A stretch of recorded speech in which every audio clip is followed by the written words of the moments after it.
My parents helped my brother start a business and gave me a lottery ticket. I won $200 million and taught them a lesson. Some people are born with a silver spoon in their mouth. My brother Nathan emerged from the womb with the entire silverware set, the china cabinet, and apparently, my parents' hearts clutched firmly in his tiny fists. I still remember the day I realized I was invisible in my own home. I was 7 years old, standing in our kitchen in suburban Westlake, Ohio, proudly clutching a math test with a bright red A+ at the top. Mrs. Peterson had even drawn a little smiley face next to it. I had studied for hours, memorizing multiplication tables until my eyes crossed, just so I could run home and see my parents' faces light up with the same pride they always showed Nathan. "Mom, Dad, look what I got." I waved the paper in the air, practically bouncing on my toes. My mother glanced up from where she was hanging yet another of Nathan's baseball trophies on our already crowded mantle. "That's nice, Ellie," she said, her attention already drifting back to making sure the trophy was perfectly centered. My father didn't even look away from the sports highlights on TV. "Good job, kiddo." Just then, the front door swung open, and Nathan, 3 years my senior, sauntered in, tossing his backpack carelessly onto the floor, something I'd been scolded for countless times. "Nathan." Mom's face transformed, lighting up like a Christmas tree. "How was practice?" Coach Reynolds called earlier. He said the scouts were impressed. And just like that, my APOS might as well have been confetti. The sun had arrived, and I was merely a shadow cast in its wake. Nathan was the golden child, literally golden, with his sun-kissed blonde hair that never seemed to need combing to look perfect, green eyes that crinkled when he smiled, and that easy charisma that made everyone from teachers to neighborhood kids to our elderly mail carrier orbit around him like he was gravity itself. I, meanwhile, was the afterthought. The "oh, and we have a daughter too" footnote in the grand narrative of the Wallace family legacy. Don't get me wrong, my parents weren't monsters. They fed me, clothed me, and occasionally remembered my birthday. But there's a difference between being cared for and being cherished. Nathan was cherished. I was maintained. Every conversation at our dinner table revolved around Nathan's achievements. Every holiday centered on his schedule. Every financial decision hinged on his needs and wants. Nathan needs new cleats for baseball. Nathan's science fair project requires specialty materials. Nathan's college applications need professional consulting.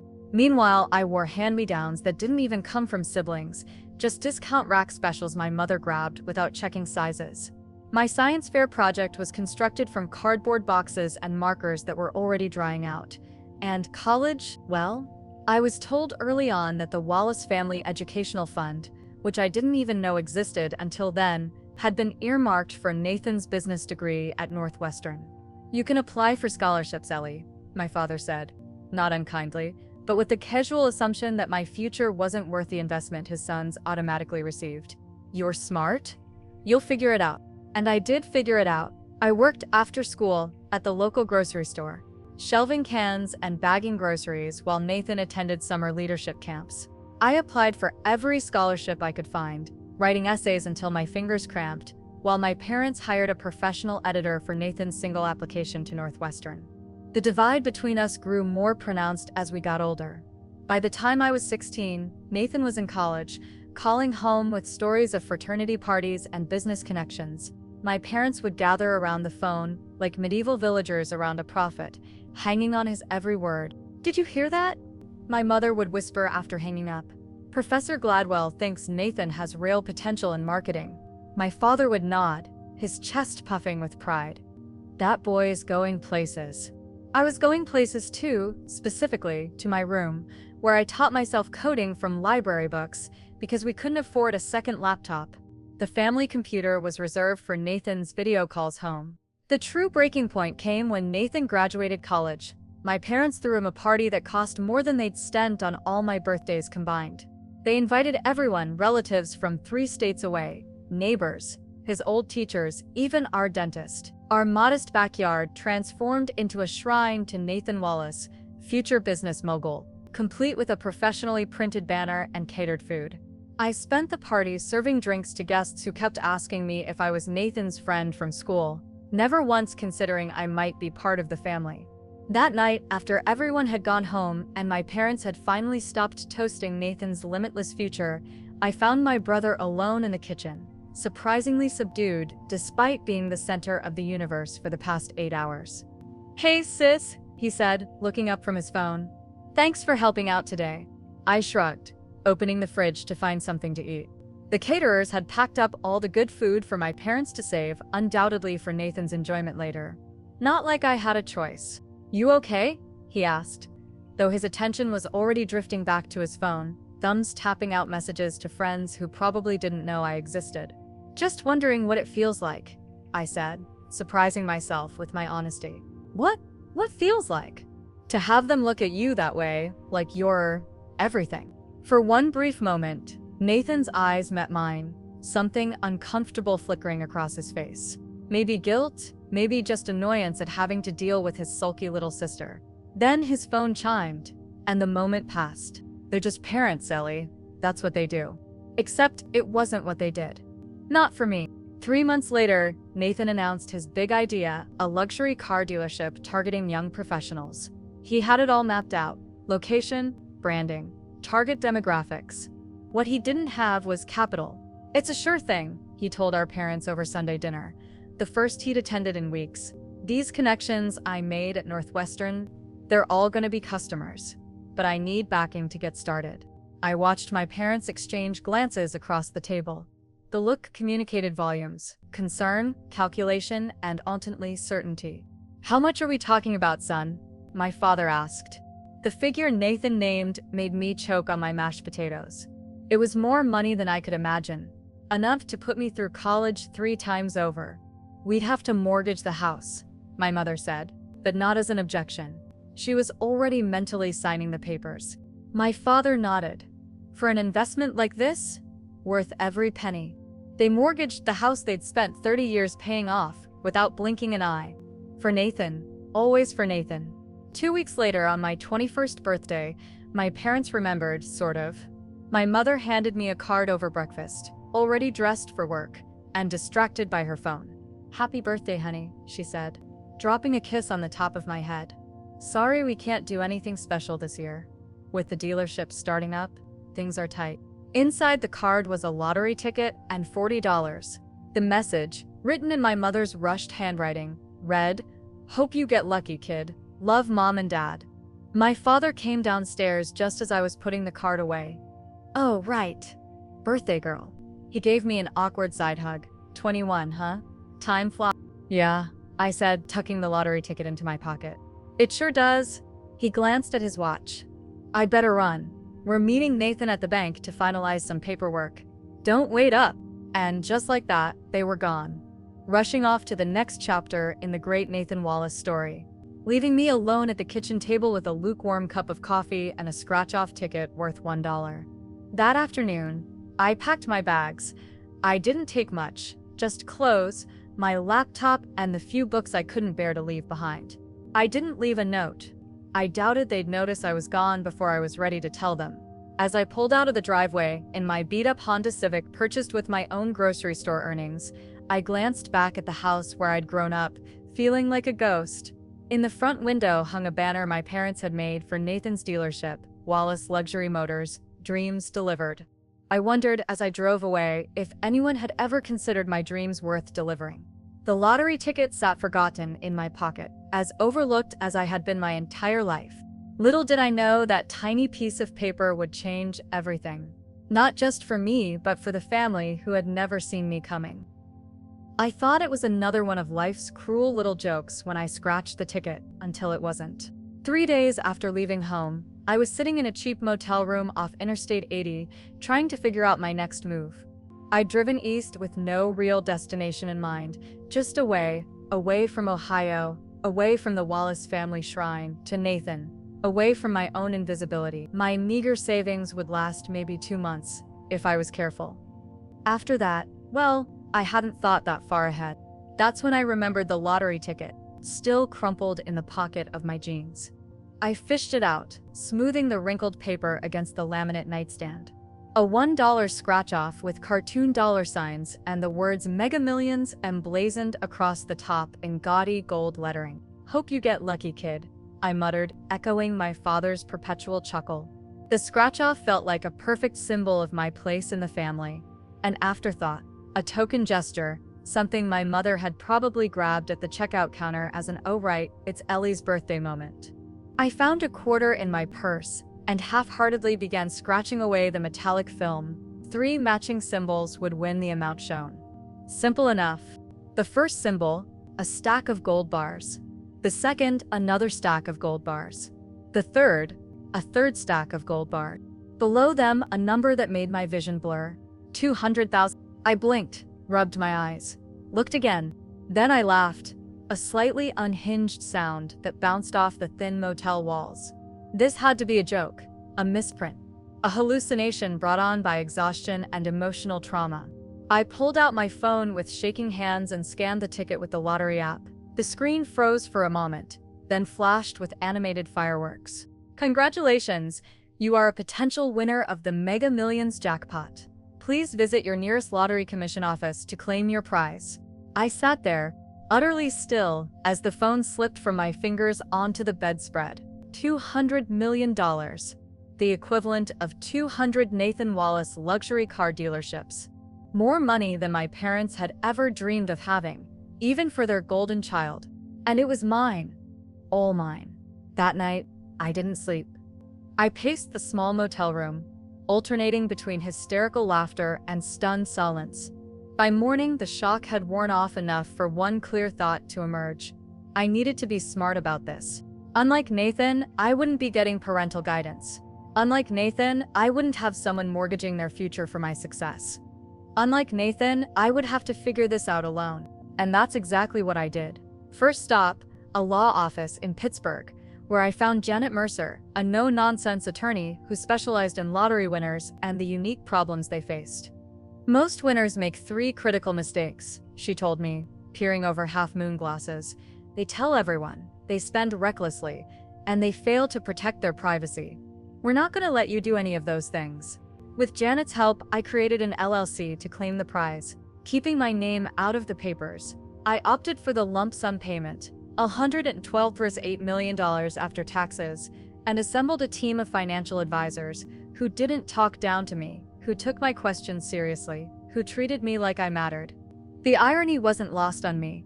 All my life, I'd been the afterthought, the background character in the Nathan Show.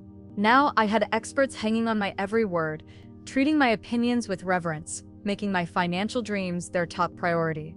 I moved to New York City, settling into a modest but beautiful apartment in Brooklyn. Nothing flashy that would draw attention, just a peaceful space I could finally call my own. Under Janet's guidance, I built what she called a quiet empire, diverse investments, strategic philanthropy, and a sustainable lifestyle that would make the money last generations. All the while, I stayed invisible to my family. They never called to wish me luck on the ticket. Never noticed I'd left home. Never wondered where I'd gone. Nathan's dealership opened with great fanfare. I knew because I checked the local Westlake paper online. There was a photo of my parents flanking Nathan at the ribbon-cutting ceremony, their faces shining with a pride I'd never seen directed at me. The caption read, "Local family celebrates son's entrepreneurial success." Local family. As if I had never existed. 6 months passed. Then a year. Then 2. I built a life for myself. Real friendships with people who knew me as Ellie, not as Nathan's sister. I started a small tech startup under an alias, putting my self-taught coding skills to use. I traveled, experiencing parts of the world my parents had only ever dreamed of visiting. And then, on a crisp October morning, it arrived, an ivory envelope with gold embossing, delivered my Brooklyn address. I stared at it, wondering how they'd found me. I'd been careful about keeping my location private, though I occasionally sent postcards to let them know I was alive, always from cities I wasn't actually in. Inside was a wedding invitation. Nathan Wallace was marrying Caroline Beck, daughter of another local business owner, at the Westlake Country Club, the most expensive venue in town. The ceremony would be followed by a reception that, according to the elaborate details printed on heavy cardstock, would rival a royal wedding. Tucked behind the invitation was a handwritten note in my mother's familiar script. "Ellie, we hope you'll come. It would mean a lot to Nathan. Formal attire only, please. No freeloaders. No freeloaders." as if not Nathan, had been the financial burden on this family. I traced my finger over the gold-embossed RSVP card, a slow smile spreading across my face. For 2 years, I'd been waiting for something. Some moment of clarity or purpose. Some sign of what to do with this absurd windfall beyond building my own comfortable life. And now I knew exactly what that something was. I picked up my phone and called Janet. "I need to make some arrangements," I said. "How do you feel about attending a wedding?" They didn't recognize me at first. Maybe it was the designer gown, or the way I walked like I belonged there. 2 years and $112.8 million can change a person. Gone was the hunched-shoulder girl who tried to disappear into the wallpaper. Gone was the discount rack wardrobe and the self-cut hair. Gone was the desperate need for approval that had defined my existence for 21 years. In their place stood a woman in a Valentino gown, the color of midnight, with subtle diamonds at my throat that cost more than Nathan's first inventory of luxury cars. My hair, now professionally styled in elegant waves, framed a face that looked remarkably the same, yet completely different. Money hadn't changed my features, but confidence had transformed them. "Miss Wallace, your car is ready," the concierge at my 5-star Cleveland hotel said, snapping me from my thoughts. Janet had arranged everything perfectly. I'd flown first class from New York to Cleveland the day before, checking into the presidential suite under my LLC's name. For this particular performance, I needed every detail to be flawless. Outside, a 1961 Rolls-Royce Silver Cloud awaited a vintage masterpiece in gleaming silver that made the valet whistle when he brought it around. The rental had cost a small fortune for one day, but the symbolism was worth every penny. Nathan sold luxury cars. I would arrive in automotive royalty. The hour-long drive to Westlake passed in a blur of memories. The neighborhoods I'd grown up in, the mall where I'd worked one summer, folding sweaters while Nathan interned at a bank, the park where I'd spent countless hours alone with books while my parents cheered at Nathan's baseball games. When the GPS announced my arrival at Westlake Country Club, my breath caught. I'd never been here before. My family couldn't afford it when I was growing up, but I'd heard about it endlessly. This was where the town's elite gathered, where business deals were struck on the golf course, where Nathan had always dreamed of belonging. And now, ironically, it was where I'd finally make myself visible. The club sprawled across manicured grounds, its Georgian-style clubhouse gleaming white against the October sky. A red carpet extended from the circular driveway to the entrance, where a sign proclaimed Wallace Beck Wedding. As the Rolls glided to a stop, a uniformed valet rushed forward, his eyes widening slightly at the vehicle. I allowed him to help me out, pressing a $100 bill into his palm with a wink. "Vintage beauty, isn't she?" I murmured. "Take good care of her." Inside, the country club hummed with pre-ceremony activity. Florists made last-minute adjustments to cascading arrangements of white roses and hydrangeas. Waitstaff in crisp black and white hurried by with trays of champagne. A string quartet warmed up in the corner of the grand foyer. No expense had been spared. I counted 3 ice sculptures, including an elaborate centerpiece of intertwined hearts with N&C carved into the crystal-clear ice. The flower arrangements alone must have cost thousands. The 6-tier wedding cake, displayed near the ballroom entrance, was a masterpiece of sugar art, topped with what appeared to be hand-painted fondant designed to match the invitation's gold embossing. I accepted a glass of champagne from a passing server and moved through the space like a ghost, seen but not recognized. I caught snippets of conversations that confirmed my suspicions. Mortgaged the house again to pay for all this? Trying to oppress the Becks, of course. Dealership isn't doing as well as they let on. I spotted my father first, resplendent in a tuxedo that still couldn't hide his middle-aged paunch, working the room with desperate bonhomie. He shook hands vigorously with men in expensive suits, laughing too loudly at their jokes, his eyes constantly darting to see who might be watching. My mother hovered near a cluster of well-dressed women, her face tight with the strain of maintaining appearances. The diamonds at her ears were real, probably heirlooms she'd never shown me, but her smile was as fake as the designer handbag knockoff clutched in her white-knuckled grip. And there was Nathan, the golden child himself, looking less golden than I remembered. His custom tuxedo fit perfectly, but couldn't disguise the tension in his shoulders or the slight sheen of sweat on his forehead. He was thinner, his once boyish face now sharp with adult stress. Success, it seemed, weighed heavy on my brother. "The Becks are here," I overheard a wedding planner whisper urgently into my mother's ear. "Mr. Wallace, please, your place is for the greeting line."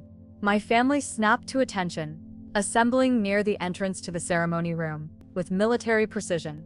Caroline's family, the Becks, made their entrance like royalty. Mother, father, grandparents, and various important-looking relatives. They moved with the easy confidence of old money, a stark contrast to my family's new money strain.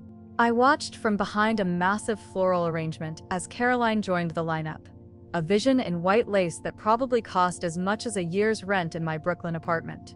She kissed Nathan with practiced affection before turning to my parents with a smile that didn't quite reach her eyes. The financial imbalance was obvious to everyone. The Becks were established wealth, the Wallaces were pretenders who had mortgaged their future for this one day of belonging. My parents were buying Nathan's place in Caroline's world, and the cost was crushing them. A bell chimed, signaling guests to proceed to the ceremony. I hung back, sipping my champagne, observing the vulnerability beneath all the glamour. This wasn't just a wedding, it was a last desperate bet on Nathan's success, a doubling down on the golden child when the shine was clearly beginning to tarnish.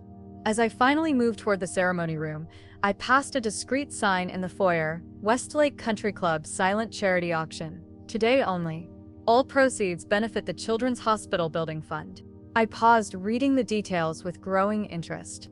The auction would run during the reception, with winners announced before the cake cutting. Items included vacation homes, luxury experiences, sports memorabilia, and there at the bottom of the list, grand prize: lifetime club ownership rights. Starting bid. A slow smile spread across my face. Sometimes, the universe delivers exactly what you need, exactly when you need it. I slipped into the ceremony just as the music began, taking a seat in the back row where no one would notice me. Not yet, anyway. I wasn't here for revenge. I was here for clarity, for them to see the life they could have lived. The wedding ceremony passed in a blur of cliches. Caroline floated down the aisle to Pachelbel's canon. Nathan's voice cracked during his vows. My mother dabbed at tears with an embroidered handkerchief. My father beamed with pride from the front row, occasionally glancing around to make sure everyone noticed his emotion. I remained in the shadows at the back, an observer to the pageantry of the Wallace family's crowning achievement. Nathan marrying into old money. As the reception began, I drifted into the grand ballroom where round tables draped in ivory linens surrounded a gleaming dance floor. Crystal chandeliers cast warm light over elaborate centerpieces. A live band played soft jazz as servers circulated with trays of champagne and hors d'oeuvres that probably cost more per bite than my weekly grocery budget back when I lived at home. Along one wall, display tables had been set up for the silent auction. Small clusters of guests hovered around each item, murmuring appreciatively at the offerings. A week at a vineyard in Tuscany, box seats for next season's Cleveland Symphony, a signed jersey from LeBron James. But the crown jewel sat at the center, a framed certificate in an ornate gold frame displayed on a velvet-draped pedestal. Lifetime club ownership rights, the placard read. Become one of only 12 lifetime members of Westlake Country Club. Includes unlimited access to all facilities, no annual dues, priority reservations, and voting rights. On club. Starting bid, $500. A small group of silver-haired men in expensive suits stood nearby, eyeing the certificate with interest, but keeping a respectful distance. This was clearly the domain of the ultra-wealthy, the kind of auction item that regular wedding guests, even at a lavish wedding like this, wouldn't dream of bidding on. I approached casually, champagne flute in hand, examining the certificate as if merely curious. Beside it sat a leather-bound bidding book and a gold pen. "Quite the prize," a voice said beside me. I turned to find an elderly man with shrewd eyes watching me. "Been a member here 40 years, and they've only offered lifetime rights twice before." "Is it worth it?" I asked, sipping my champagne. He chuckled. "If you have to ask, probably not. Club's been struggling lately. This is their way of securing a cash infusion without alarming the membership." He extended his hand. "Henry Beck, father of the bride." I smiled, taking his hand. "Eleanor, friend of the family." "Ah, His eyes narrowed slightly. Wallace side or ours? Let's just say I've known Nathan a very long time. Henry nodded, losing interest now that he'd categorized me as a Wallace connection. Well, enjoy the festivities. If you'll excuse me, I should mingle. As he walked away, I turned back to the bidding book. The page was blank. No one had yet dared to be the first to put down $500,000. I picked up the gold pen, its weight substantial in my hand, and wrote in elegant script, $750,000 followed by the word cash and the number 21, the bidding number I'd discreetly obtained from the auction coordinator minutes earlier. Throughout the evening, I watched from a distance as people approached the book, eyes widening at the opening bid. A few whispers circulated about who bidder 1021 might be. One brave soul eventually entered a bid for $75,000, but I quickly countered with $1 million. That ended the competition. Meanwhile, Nathan and Caroline made their grand entrance as husband and wife, danced their first dance, and cut the cake, all the expected rituals of a wedding. My parents worked the room tirelessly, their smiles growing more strained as the night wore on. Twice, I had to step behind a column to avoid my father's gaze as he scanned the crowd. I caught snippets of conversation that confirmed what I already suspected. My parents had extended themselves financially to the breaking point for this wedding. The third mortgage on the house? Dealership isn't meeting projections. Caroline's father insisted on the country club. The band took a break, and a man in a tuxedo stepped up to the microphone. Ladies and gentlemen, if I could have your attention, please. It's time to announce the winners of our silent auction. The room quieted as he began reading off items and bidder numbers, polite applause following each announcement. I positioned myself near the back, champagne flute in hand, waiting. And now, our grand prize, the announcer said, his voice taking on a reverent quality. The lifetime club ownership rights, with a winning bid of, he paused, double-checking the number, $1 million from bidder 21. A collective gasp rippled through the room. Even at a wedding filled with wealthy guests, a $1 million auction bid was extraordinary. Would bidder 21 please come forward to claim your certificate? I set down my champagne flute and began walking toward the stage, aware of every eye in the room turning to follow my progress.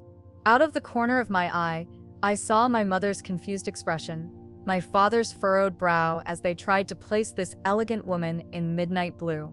Nathan stood frozen beside his new wife, champagne glass halfway to his lips, the first flicker of recognition dawning in his eyes. The room seemed to hold its breath as I ascended the 3 steps to the small stage, approaching the microphone with unhurried confidence. "Thank you," I said, accepting the certificate from the stunned announcer. "I'm delighted to support such a worthy cause. And may we ask your name for our donor recognition program?" he inquired.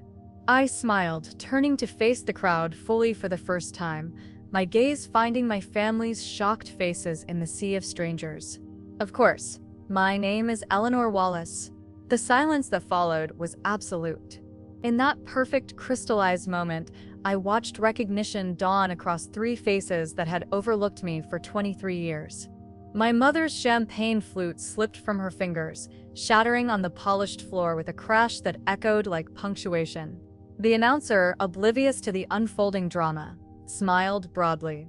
"And how would you like to pay for your generous bid, Ms. Wallace?" I never took my eyes off my family as I answered. "Cash," I said. "I'll pay cash." The word hung in the air like a verdict. My father's face had gone pale. Nathan looked like he might be sick, and my mother was staring at me as if seeing a ghost. In a way, she was. The ghost of the daughter they'd never really seen, until now. Their smiles froze the moment they heard my name.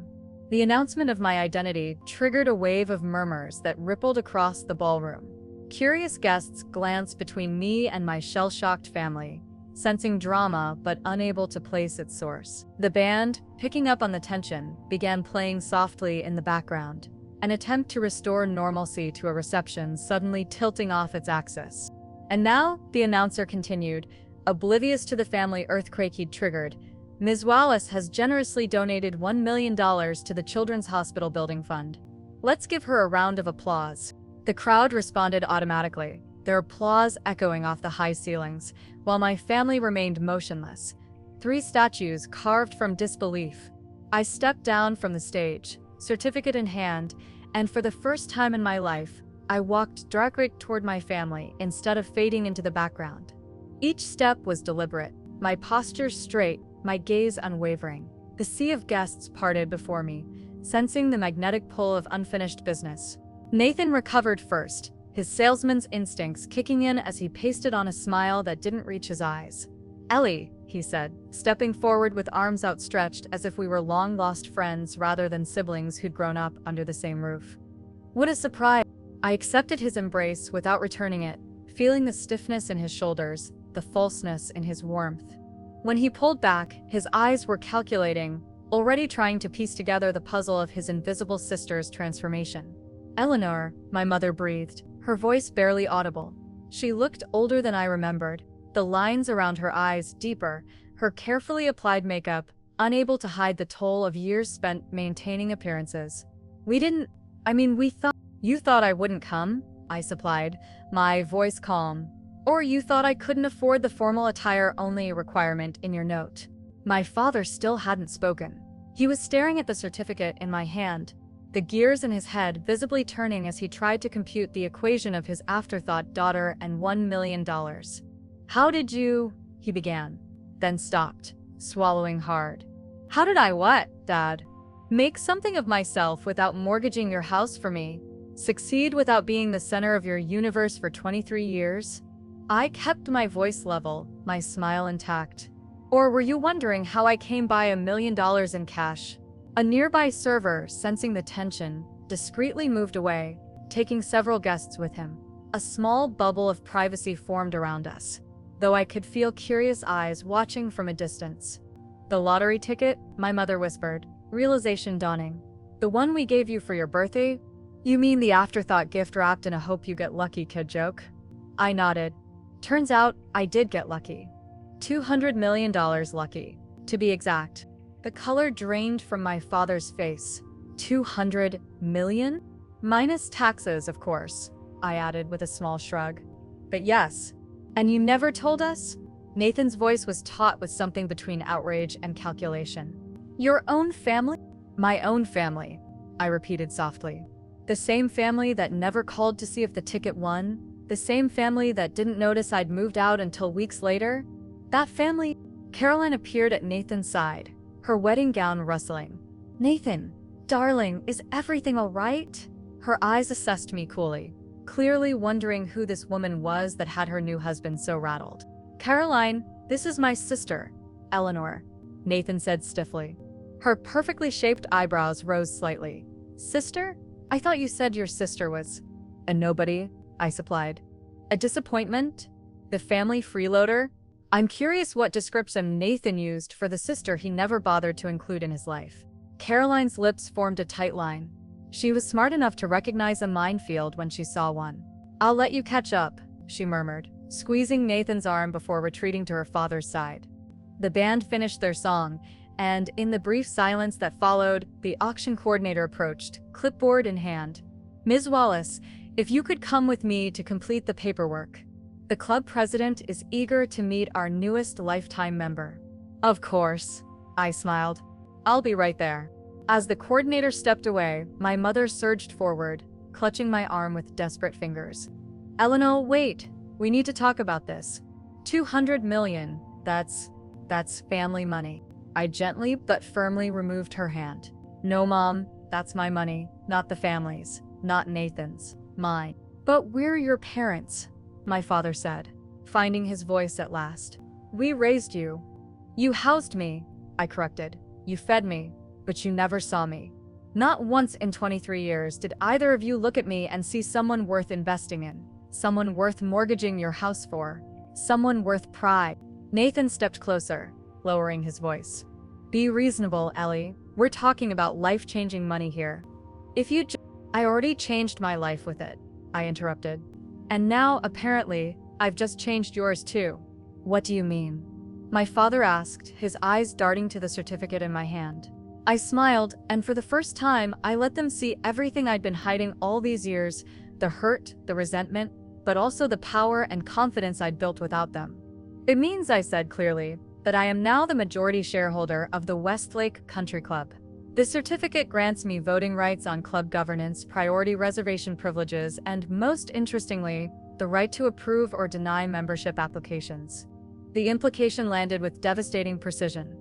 This country club, the symbol of everything they'd sacrificed for, the altar at which they'd worshipped social status, the venue they'd stretched themselves to financial breaking point to secure, now answered to me. My mother swayed slightly, steadying herself against my father's arm. But that's not even the most interesting part, I continued, my voice carrying just enough to reach the curious guests hovering nearby. The most interesting part is what happens next. And with that, I turned and walked toward the club president waiting by the auction table, leaving my family speechless in my wake. The golden child and his parents, finally seeing the sister they never thought to value. For the first time in my life, I had their complete, undivided attention. I didn't come to gloat. I came to give them a gift they'd never forget, the gift of truth. The club president, a silver-haired man named Richard Hamilton, greeted me with the deference reserved for those who write seven-figure checks. Ms. Wallace, on behalf of Westlake Country Club and the Children's Hospital, I can't thank you enough for your extraordinary generosity. It's my pleasure, I said, signing the final paperwork with a steady hand. But I'd like to make one small change to the arrangement. He blinked. Of course. Anything you wish. I don't want my name on the certificate. Richard looked confused. But as a lifetime member, I'd like to donate the lifetime membership rights to the Children's Hospital Building Fund, I explained. They can auction it off again next year, and the year after that, a perpetual fundraising opportunity. Understanding dawned on his face. That's remarkably generous. Are you certain? Completely. I glanced over my shoulder to where my family stood watching, their expressions ranging from confusion, calculation. But I have one condition. Name it. I want to present the donation myself. Now, in front of everyone. 5 minutes later, I stood once again at the microphone, the certificate in my hands and the club president beside me. The music had stopped, and all eyes were on me, including 3 pairs that hadn't truly seen me in 23 years. Ladies and gentlemen, I began, my voice clear and steady. My name is Eleanor Wallace. Some of you may know me as Nathan's sister, though I suspect most of you didn't know he had one. A ripple of uncomfortable laughter moved through the crowd. I spotted Nathan's jaw clenching, my father's hand gripping my mother's arm too tightly. I came here tonight to celebrate my brother's wedding, I continued, but also to share something important with my family. I held up the certificate. This represents more than membership in a prestigious club. It represents choices, what we value, what we sacrifice for, what we build our lives around. The room was utterly silent now. Even the servers had paused to listen. All my life, I watched my family pour everything they had into my brother's success. Their money, their dreams, their pride, all of it directed at creating the perfect life for the golden child. Nathan took a half step forward, but Caroline's hand on his arm stopped him. I don't blame them, I said, surprising even myself with the truth of the words. Parents want what's best for their children. And Nathan was always so obviously destined for greatness, wasn't he? The natural investment. My mother's eyes had filled with tears. Whether from shame or anger, I couldn't tell. 2 years ago, on my 21st birthday, my parents gave me a lottery ticket, and the casual suggested that I should get lucky because they had nothing else to offer me. Their resources, emotional and financial, were reserved for their son. I paused, letting the uncomfortable truth settle over the room. As it happens, I did get lucky. That ticket won me $200 million. Gasps echoed through the ballroom. Even those who had overheard earlier were shocked to hear the figure spoken aloud. For 2 years, I've been invisible to my family, just as I was for the 21 years before that. They never called to see if the ticket won, never wondered where I'd gone, never looked for the daughter who had quietly walked out of their lives. My father's face had gone ashen. My mother was openly crying now, and Nathan was watching me with new eyes, seeing the sister he'd never truly bothered to know. I could have used that money to buy their attention, to force my way into the center of the family circle that had always excluded me, to become the new golden child. I walked to the edge of the stage, looking directly at my family. But that would have been small, and I didn't want to be small anymore. I turned back to the audience. So instead, I'm doing this. I handed the certificate to Richard Hamilton. I'm donating this lifetime membership to the Children's Hospital Building Fund in the name of Wallace and Beck families. Another wave of gasps, followed by spontaneous applause. Every year, this membership can be auctioned again, generating millions for children who need medical care, children who might otherwise be overlooked, children who deserve to be seen. The applause grew louder. From the corner of my eye, I could see Henry Beck, Caroline's father, watching me with newfound respect. "This is my wedding gift to you, Nathan and Caroline," I said, turning to face them directly. Not membership in a club that was mortgaged on false prosperity, but a legacy of giving that will outlast all of us. I stepped down from the stage and walked slowly toward my family. The crowd parted again, this time with whispers of admiration trailing in my wake. When I reached them, my mother started to speak, but I gently shook my head. "You always loved Nathan's success," I said softly, for their ears only. "I chose to love something bigger." My father's eyes were wet. "Ellie, we never meant to." "I know," I interrupted. "You never meant to see me at all, but I see you. I see the mortgaged house, the struggling dealership, the desperate grasp for status that's crushing you all. And I forgive you for it." I reached into my clutch and withdrew an envelope, handing it to my father. "What's this?" he asked, voice unsteady. "Freedom," I said simply. "I've paid off your mortgages, all of them. The house is yours again, free and clear." My mother gasped. "Eleanor, why would you?" "Not for you," I clarified. "For me. So I never have to wonder if I did enough. So I never have to be like you." Nathan looked like he'd been struck. "And the dealership?" he asked, his voice barely audible. "That's yours to save or lose," I told him. "Some lessons we have to learn ourselves." I stepped back, surveying the three of them one last time. My family, strangers who shared my blood but had never shared my heart. "Goodbye," I said quietly. "Be happy with what you have instead of desperate for what you don't. That's the real gift." And without waiting for their response, without looking back at the room full of wealthy strangers and expensive flowers and ice sculptures melting quietly in the corner, I walked away. Outside, the night air felt clean and cool against my skin. The valet brought around my Rolls-Royce, his eyes widening when I tipped him another 100. As I slid into the buttery leather seat, I caught a glimpse of myself in the rearview mirror. Eleanor Wallace, no longer invisible, no longer an afterthought, no longer defined by what my family couldn't see. For the first time in my life, I didn't look back. I was free.